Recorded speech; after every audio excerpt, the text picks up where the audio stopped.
How much discipline and love is needed if you do not want to share the most miraculous moment of your life. We do leave you to have some minutes to think it over. Our next speaker is a person like that. Konstantin Szabó, Szabó's mother was taken to the Gulag, and his uncle was shot in the street. So this is what members of the Orthodox Catholic Church had to face under Stalin. So the church had to operate in secret until the change of the regime. Konstantin Szabó was constantly watched by the Secret Service, and as opposed to this, he wanted to become a priest. And his training took place in secret, and he was also ordained as such. Only his mother and his wife did know about it. And he provided the services for many years in secret.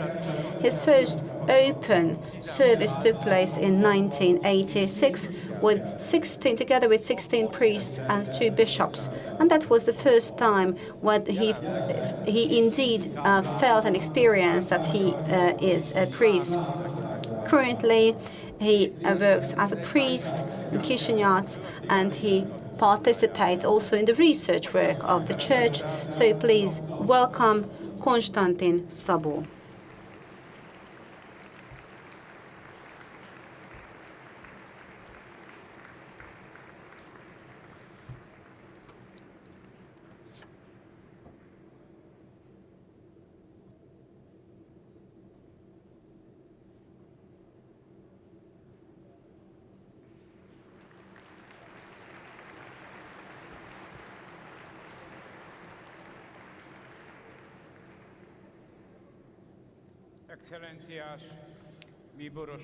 His Excellencies, Cardinals, Bishops,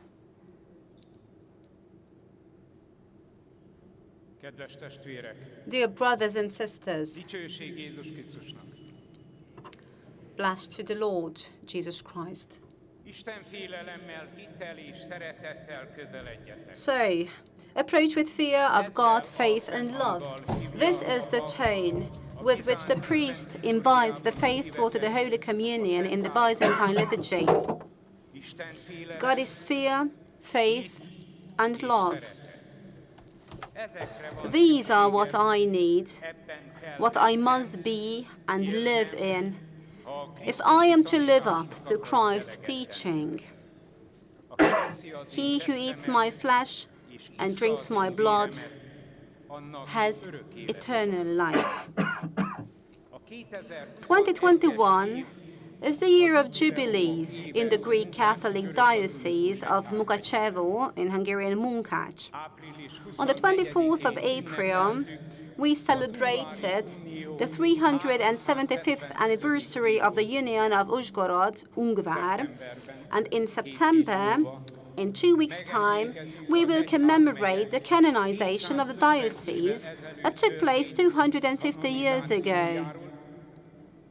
And on the 27th of June, we celebrated the 20th anniversary of the beatification of a martyred bishop, Tódor Romzsa.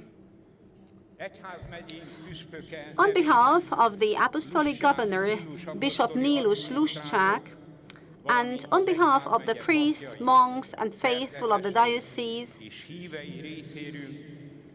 I thank you with gratitude for this wonderful opportunity to present the current situation of my beloved diocese at this International Eucharistic Congress. Jesus Christ said, "There will be one flock and one shepherd." At one time, so back in time, our ancestors deviated from this, but other ancestors of ours, 375 years ago, sought to make amends.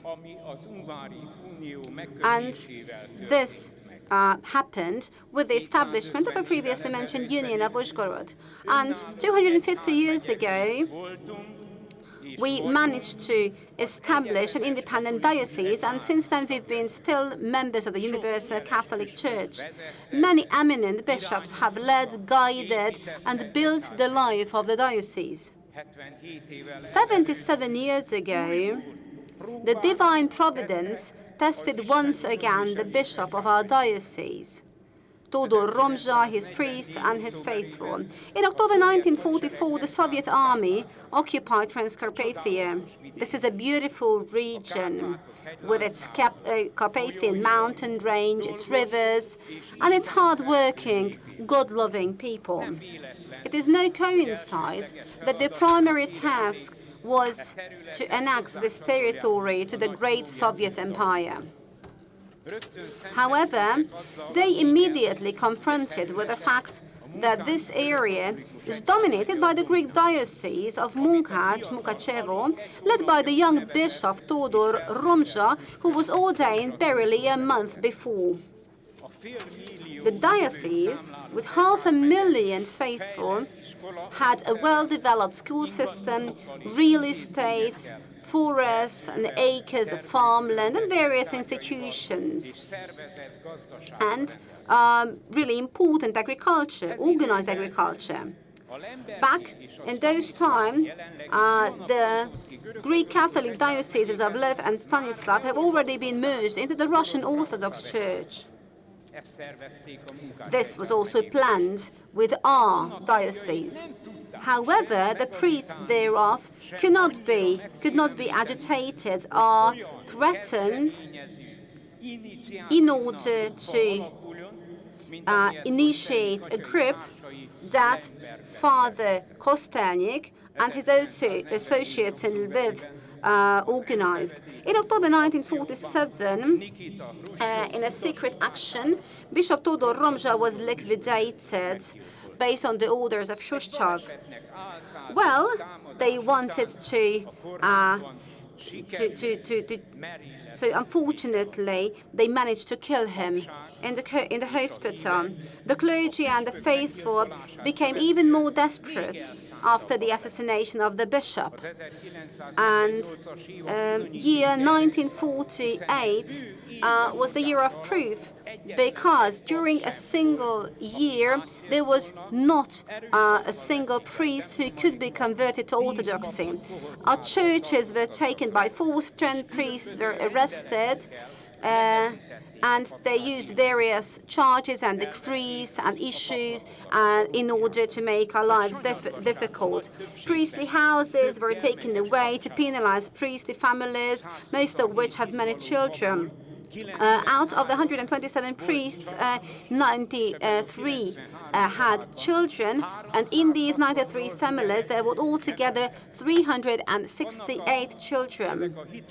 You know, these are the priests of the faith, and we had other priests as well, but let me emphasize two names out of them, Pál Karczuk and Pál Medvecki. In their families, in these two families only, there were 25 children.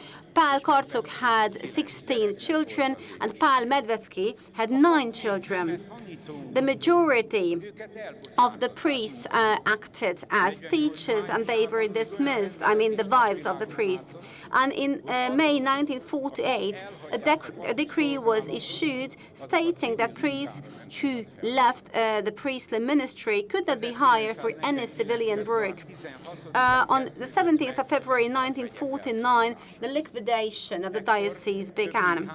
At that time, the diocese had more than 300 priests, of whom 127 were confessors and 30 martyrs. They never ever returned home. 41 of our faithful priests stayed at home and started a so-called catacomb ministry of the diocese.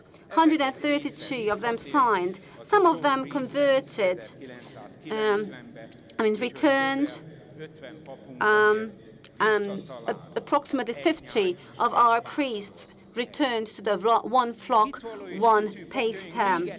A faithful and devout priest, once again experiencing the union, have demonstrated their loyalty to the Holy See and to the Christian teaching of one flock and one shepherd. And of course, in very difficult circumstances did they do so. Experiencing the so-called Eastern Academy, the Gulag, they have taken humiliating jobs in order to support their families. Still, they kept their faith, their fear of God, and their love for the church and for God. And I think they received flying colors in humanity. Let me quote the words of my beloved teacher and professor, Dr. Elemir Ortutai. Here I quote, "True, our bodies were broken a little, but we had no fears for the future. Though, as mentioned, our bodies were broken, but our souls remain strong. It's true, our churches were taken away, but our faith remained unbroken," unquote. For 40 years, the diocese lived and functioned, operated without being officially registered. This was the age of catacombs, so to say. Our bishops were ordained secretly: Sándor Kira, Péter Orosz, Szabó, Konstantin Szabó, János Szemedi, József Holovács, Ivan Margetics, and there were also 47 priests ordained secretly. And because, they managed to return home from the Gulag. And for 40 years, besides working in the civilian sphere, they also acted as priests. We were not allowed to keep a register, but we baptized the son of the party secretary and even the son of the head of the party. And of course, with door closed and with a closed window curtain. In December 1989, the legalization of our church took place. It meant that, among others, we were no longer punished for performing the Holy Liturgy. In 1949, the cathedral and bishop's palace in Uzhgorod were taken away in a matter of hours. But it took years to return them. So our dioceses have not been rehabilitated up to now. No one apologized. Our former real estates and churches, only a couple of them have been returned. The communist atheist mentality still can be felt nowadays in our region. Out of the 440 churches taken by the Pravoslavs, only 117 were returned or have been returned, meaning that we had to fight 117 battles in order to get back that used to be ours originally.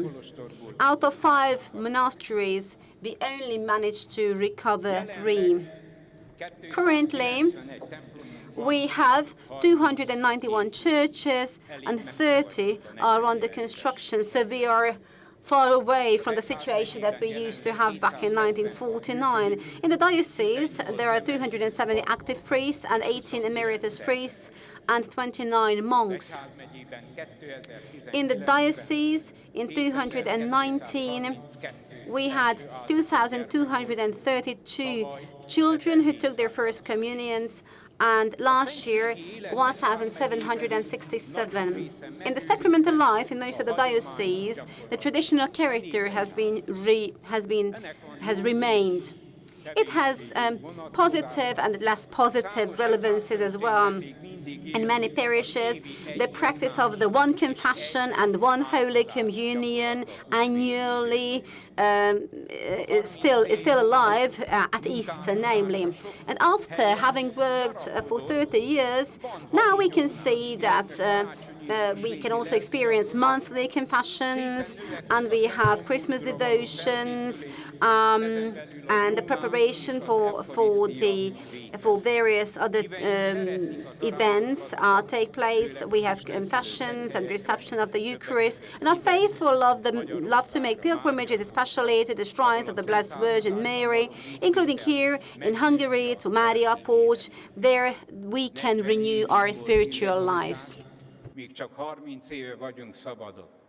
Egyszer hallottam, itt külön tisztelettel üdvözlöm Majnek Antal püspökatyát, a kárpátaljai római katolikus. I saw Majnek Antal bishops, and he said that what was destroyed during 40 years cannot be restored during another 40 years.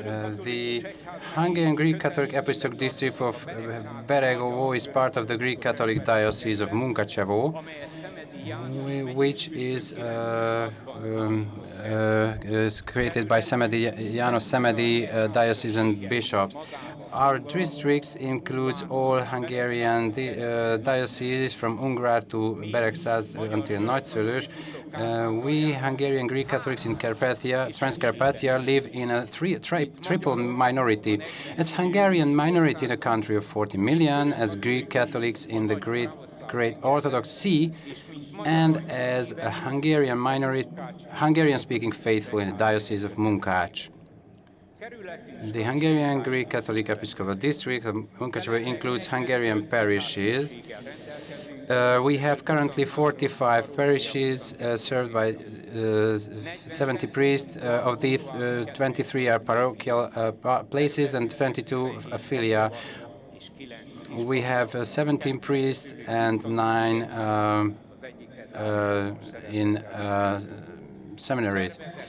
Our organizations are the Vicars Office of the Greek Catholic Youth Organization, the College Chaplaincy, St. Pantelemon's Charity of Media Studio newspaper, Media Studio, the newspaper editorial office, the Kindergarten Committee, Bendaz István library and archive is being built in the our cultural center and our diocesan museum.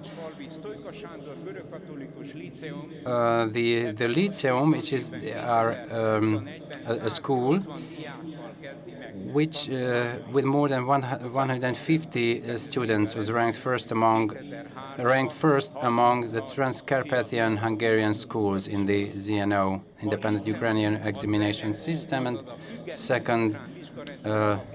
second were last year.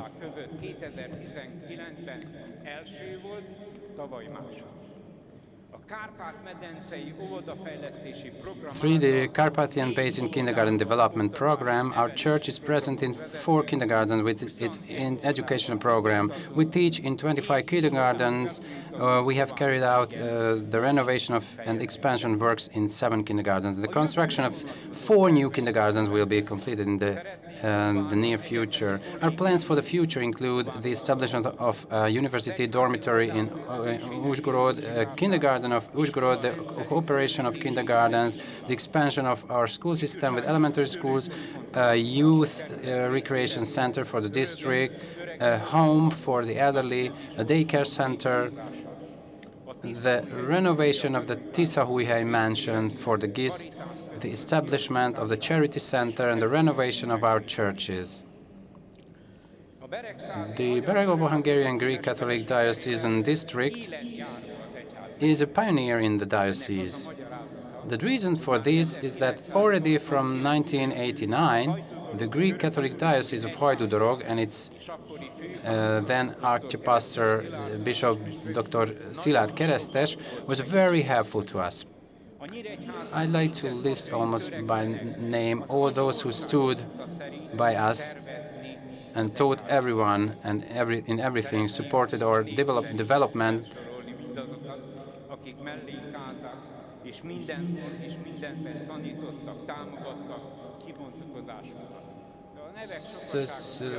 There are a lot of names. Let me mention only some names, such as the Archipastor of Miskolc, Bishop Father Atanás, the blessed Uncle Pali, Babocska, and almost the entire clergy and faithful diocese of Hajdú-Dorog, Katamán Sándor, my friend, who is present here, and who was there among the first. He witnessed the first my first liturgy in Beregszáz, not in a church but in a churchyard. And I can mention a long list about the priesthood of Hajdú-Dorog. That you are from Transcarpathia, you are the priest of Diocese of Munkacsaba was like a slogan that I was welcome guest everywhere. Even now, we are greatly helped by the current Archbishop Metropolitan Father Philip, who fully empathizes with our concerns and struggles. We gave Bishop Father Abel to the Archdiocese, and because he comes from our homeland.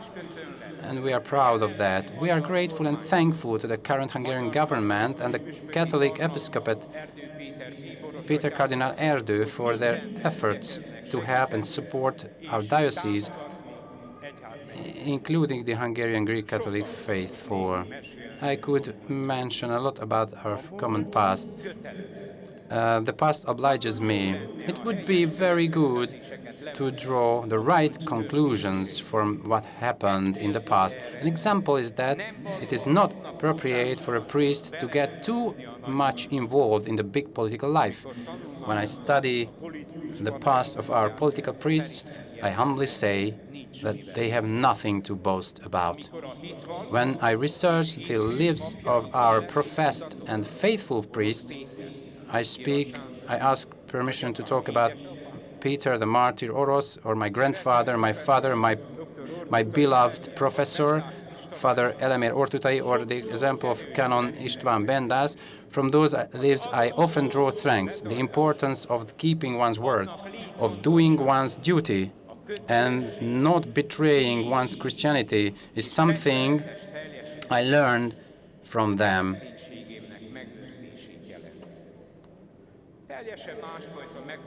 We are living in a completely different kind of trials in different times.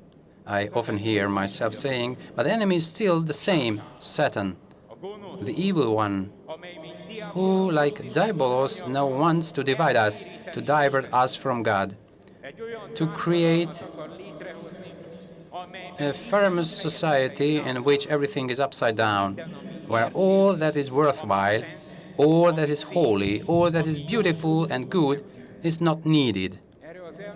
It is precisely the last year and a half that has made all of us aware of this, because we haven't been able to approach the source of the altar sacrament. Last year, at the beginning of the pandemic, Lent was already in full swing, during which the Byzantine ritual order prescribes the celebration of the pre-Christian sacrament, and in this ceremony we call our faithful to Holy Communion with the following acclamation: "Draw near." And since the transmission was online, there was no one to draw near to. Is the Church facing a new challenge? Should we prepare for a new and a different sacramental life? How to deal with the Eucharist within these circumstances.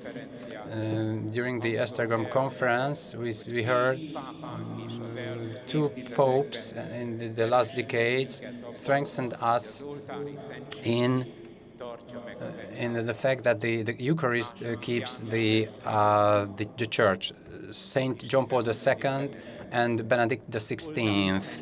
The Eucharist keeps and protects our Church. If I have to talk about future, I'd like to wish for us to finally have a government in our homeland that sees the Church as a partner, one that values our efforts to ensure that the Church serves the common good.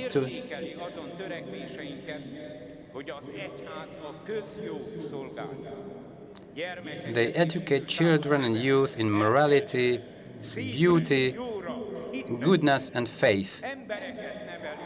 We educate people who try to face the evil, lies, the unnatural and ungodly phenomena. The sacramental life is a great help for us in this.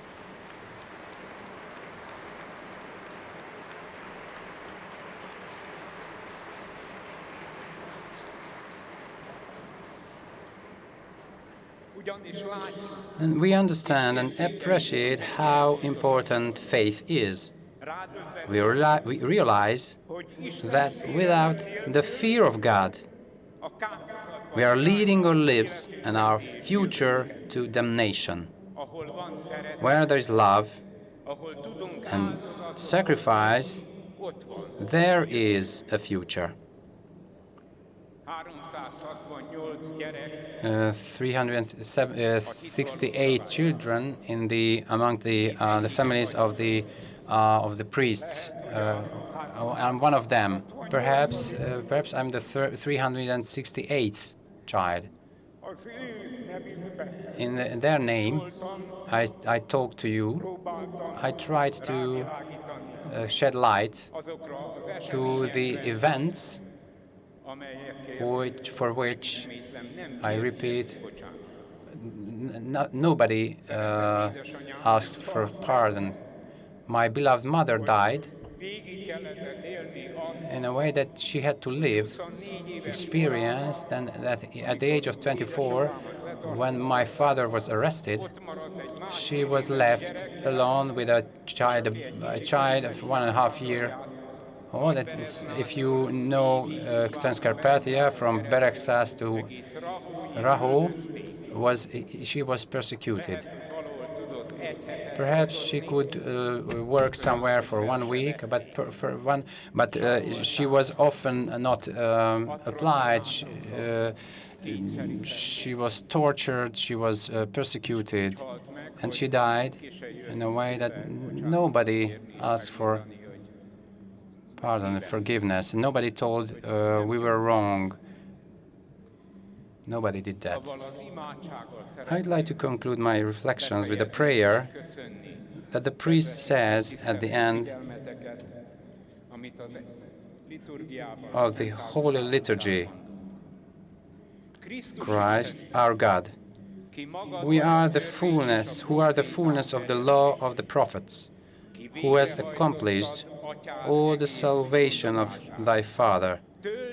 Fill our hearts with joy and comfort, with which I wish that this Eucharistic Congress may bring much joy and comfort to the whole world. Thank you.